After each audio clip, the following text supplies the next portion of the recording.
नदीम कस्बा हूँ, एक ताजिर और एक पॉलिटिशियन।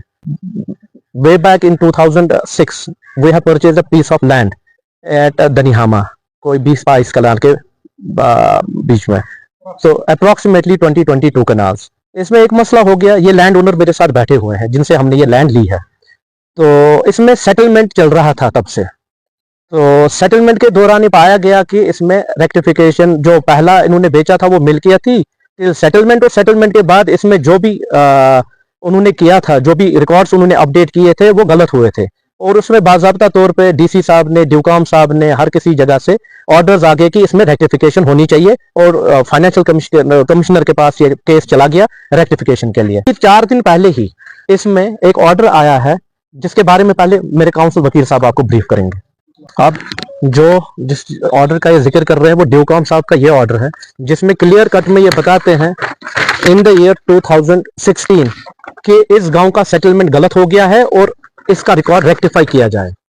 ये क्लियर कट ऑर्डर्स उन्होंने दिए हैं फाइनेंशियल कमिश्नर को। मैं ज्यादा टाइम न लेते हुए ये भी कहना चाहता हूं कि 2025 में इसी साल तहसीलदार एक ऑर्डर इशू करता है पूरी डिटेल में। I will go with concluding part of it, जहां पे इन्होंने दिया है OWP नंबर 499 ऑफ 2018 का जो केस ऑलरेडी पेंडिंग है वहां पे। अब ये मेरे को जो भी कर रहा है ये मेरे को डिफेम करने के लिए किया जा रहा है, और मैं वो एक्सपोज कर रहा हूं कौन डिफेम कर रहा है। मैंने लास्ट टाइम भी जब इन्होंने ऐसी एक हरकत की थी विद दूसरी लैंड को रिगार्डिंग, तो उसमें फिर सब कुछ वो हमने क्लियर कर दिया, एवरीथिंग वाज क्लियर। तो ये पहले मैं एक ऑर्डर दिखाना चाहता हूं जिसमें मैं तहसीलदार साहब लिखते हैं, ये मैंने हाईलाइट करके रखा है, मैं पढ़ता हूं। It is pertinent to mention here that the Divisional Commissioner, void order dated to 22/6/2016, has submitted the learned case to Financial Commissioner, Jammu and Kashmir, with the recommendations that the permission may be granted to subordinate revenue authorities to make necessary rectifications of error occurred during settlement operation in revenue records at village Ahal। वहां records में जो भी इन्होंने, settlement तो revenue करता है, आप जो ये बोल रहे हैं इन्होंने जी ये किया है विद रिगार्ड टू एक म्यूटेशन हुई है हिब्बा ज़बानी। हिब्बा ज़बानी आज के डेट में मुझे लगता है 70% जितने भी कश्मीर में लैंड है हिब्बा ज़बानी ही हुआ है हर किसी चीज में। आप बोलेंगे मैं कस्बा साहब शाल्टेंग से आके कूद गए आहल जमीन में, ये मेरे साथ मेरा भाई जिनसे हमने ये लिया है, इसका नाम है मिस्टर उमर बुकारी, इनसे हमने ये जमीन ली है, इनके वालिद साहब फोत कर गए, तो अब ये उनके फर्जंद यहाँ पे बैठे हैं। आप इनसे भी क्वेश्चन कर सकते हैं इन्होंने कब बेचा है, कितनी बेची है, कैसे बेचा है। और आज के डेट में भी जो ACB या कुछ बोल रहे हैं कि इन्होंने ये, मैं तो मजबूर नहीं था ये म्यूटेशन करने के लिए, क्योंकि हमने लिया है, ओनर आज भी मेरे साथ है। अगर आज के डेट में भी मुझे किसी चीज की जरूरत होगी, सेल डीड की जरूरत होगी, he will come and provide me that. ये हमारे साथ बैठे हैं। ये तहसीलदार का ऑर्डर ये भी उसमें लगा दिया, and without going into facts ACB ने होश-मुश में ये चालान कर दिया, जिसपे न मुझे कॉन्फिडेंस में लिया गया, मैं कभी वहां गया ही नहीं हूं, आई हैव नेवर अपीयर्ड, मैं वहां गया ही नहीं हूं। और ये FIR PE इनिशिएट हुई है 2015 में, 10 साल के बाद क्या मजबूरी पड़ी उनको आज ही कल ये 4:30 बजे फाइल करने के लिए। रिसेंटली ऑर्डर्स आए हैं तहसीलदार से, हाँ जी ये दुरुस्त फरमा रहा है, पिछले 10 साल से ये जो बोल रहा था ये सच है, हमने भी यही पाया कि इसकी गांव की सेटलमेंट गलत हुई है, इसको रेक्टिफाई करो। और जब ये रेक्टिफाई होगा, ये मेरे नाम पे डायरेक्ट नहीं होगा, ये इन्हीं के नाम पे रेक्टिफाई होगा, सो ऑब्वियसली ये मेरे को कल सेल डीड वापस देंगे। ये नायब तहसीलदार, वाइफ तहसीलदार के ये कागज है, सर्टिफिकेट्स है, बिल्कुल ठीक है जी, इसकी पोजीशन में है, कागज क्लियर है, रेक्टिफिकेशन करना है, रेक्टिफिकेशन में ये इनके ही नाम पे सीधा हो जाएगा, ये मुझे देंगे। अब जो हिब्बा ज़बानी हो गया है, अब ये टेक्निकल पॉइंट एक है, ये मकबूज़े मालिकान है, एक एंट्री आफ्टर सेटलमेंट, उसमें सेल डीड नहीं हो सकती है, उस मकबूज़े मालिकान की एंट्री होती है, एंट्री टू एंट्री होती है। मकबूज़े मालिकान मींस मैं इस कुर्सी पे बैठा हूं, जो मेरे नीचे जमीन है मैं उसका मालिक हूं। तो उन्होंने क्या बोला, जनाब ये आपका है, आप इस पे बैठे हो, रिकॉर्ड्स में आपके नाम पे 10 कनाल, उसमें से अभी भी 10 कनाल वहां पे है जो हम नाम पे करनी है, क्योंकि आज 15 साल के बाद मैं उस जमीन पे कुछ नहीं कर सकता हूं। वाहिद उधर क्या होता है आजकल में, एक तो स्टेटस को है ही है पिछले 10 साल से उधर, वो एज ऑन डेट मेंटेन्ड है वहां पे, ऐसा नहीं है कि ये बिफोर सेटलमेंट सेल डीड से ओरिजिनल सेल, हाँ बिल्कुल, जो सेल डीड से ये है, रजिस्टर्ड कोर्ट सेल डीड है, डॉक्यूमेंट विद ऑल इंतकाल्स जो भी है। इससे पहले 8 साल पहले इसमें यह कोशिश की गई और न्यूज चैनल में एक बाइट दी गई एक बंदे से जो कि वाबस्ता है जर्नलिज्म के साथ। 2015 की यह है, जिसमें मेरे को उस टाइम पे भी ऑर्डर लाना पड़ा एक IG के खिलाफ, not to interfere in the sad matter. इन्होंने उस टाइम पे भी ये गया 2015 में, ये इन्होंने न्यूज भी चलाई है अपनी चैनल पे।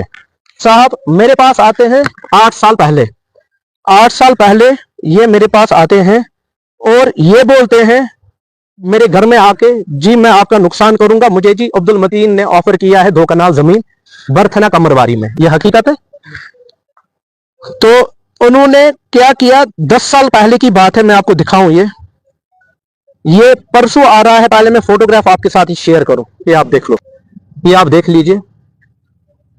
ये मेरे दोस्त के ऑफिस पे आता है और वो मेरा दोस्त यहीं है, और ये खुद अपनी जबानी बोल सकते हैं कि क्या बोला है उन्होंने। ही डिमांडेड मनी फ्रॉम हिम, ठीक है ना, क्योंकि ये जी सियासत में आए हैं, वो पर्सनल अटैक मेरे ऊपर कर रहा है पिछले 10 साल से। Legal course of action against him now. My friend has already spelled out the purpose of this press conference. As he said, we had already approached the High Court on Monday with a petition seeking quashment of this FIR. वो petition eventually list court में हुई Thursday को 16 को, जिसमें कि honourable high court ने ACB को direct किया कि वो इन्वेस्टिगेट फर्दर करें बट चार्जशीट प्रेजेंट ना करें इस केस में। However, despite the orders of High Court, ACB appears to have filed the charge sheet before the court in violation of the Honorable High Court's order. Despite our giving information to the IO and all, we had shared the order copy also with the IO, and आप सबको पता होगा जब भी कोई petition high court में file होती है अगेंस्ट स्टेट गवर्नमेंट, एक एडवांस कॉपी जाती है गवर्नमेंट को। We had given an advance copy. ACB was fully aware that a petition is being filed in the High Court, which is under consideration. My only worry is that once you are aware that a matter has landed before a constitutional court and the constitutional court is seized of the matter, you should always, in respect of the Honorable High Court, which proprietary also demands, await the orders. However, in this case, without perhaps going through the orders correctly, appreciating the matter, the ACB, in a hush-hush manner, as my friend has said, has filed the charge sheet, which, as I have said, is a blatant contempt of the Honorable High Court. उसके अलावा भी, so far as the rectification part is concerned, there is already a petition filed by Mr. Kasba way back in 2018 in the Honorable High Court, which is still pending. और उसमें already Honorable High Court में reply file किया है government ने. There is an order of the divisional commissioner accepting that there has been errors in the revenue records which require rectification. There are communications from the office of the deputy commissioner saying that the revenue records require some rectification. During the settlement of 2006 and 7, there have been some discrepancies in the revenue records. But without awaiting for any of the decisions, the ACB in a hot haste manner appears to have filed this charge sheet, which we, according to us, was not warranted, particularly in view of the Honorable High Court's order. Is to file a contempt petition against the Anti-Corruption Bureau. Abhi High Courts are on vacation for a week or so. Definition should be we are filing a contempt petition because हमने IO साहब को भी, मेरे colleagues ने, in fact, after we got out from court and we got confirmed that an order has been passed by the Honorable Court, हमने उनको phone करने की कोशिश की. He didn't pick up the call. We sent him this order through WhatsApp. He has seen, और उसके बाद he has filed the charge sheet in the district court as one of your colleagues asked कि आपके पास क्या ये है. जब ये प्रेजेंट करते हैं वहां पे, वो डायराइज होता है क्योंकि अब सब कुछ डिजिटाइज हो गया है कोर्ट्स में. उसमें टाइम भी एकदम डाला जाएगा कि कितने बजे उन्होंने ये कोर्ट में पेश किया है. ऑनरेबल हाई कोर्ट में मेरा पॉइंट सिर्फ ये है, once you are aware that a petition has been filed on Monday, 10 साल आपको देर नहीं हुई चार्जशीट फाइल करने में, 10 साल के बाद अचानक से क्या हो गया, despite knowing that the petition is pending.